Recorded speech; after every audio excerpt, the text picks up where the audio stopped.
Greetings from Obi Nnukwu Chineke. Today is September 18, 2024, a special day known as Nkwu market in Igbo land. It's a day of merriment and joy. May you receive all your good expectations and celebrate yourself for the opportunity to be on this earth, witnessing the magnificent creation of our Creator, the owner of all humans and languages. You are highly blessed and empowered by the very existence of the wind, water, and sand. These elements are here to help you design and shape the things of the earth for the betterment of all humans, to ensure a better life before death. Your brain and 5 fingers are blessings and empowerments given to you to create a good environment from the ideas that flow from your mind and bring them to life with your hands.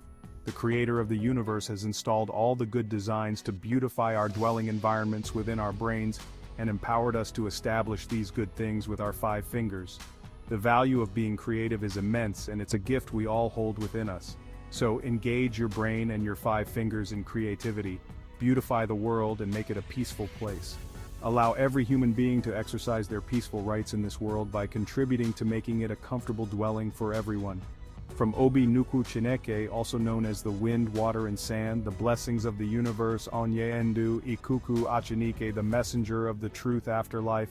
Remember, you have the power to shape your reality, unlock your potential, and let's make this world a better place together. Thank you for listening. Stay blessed.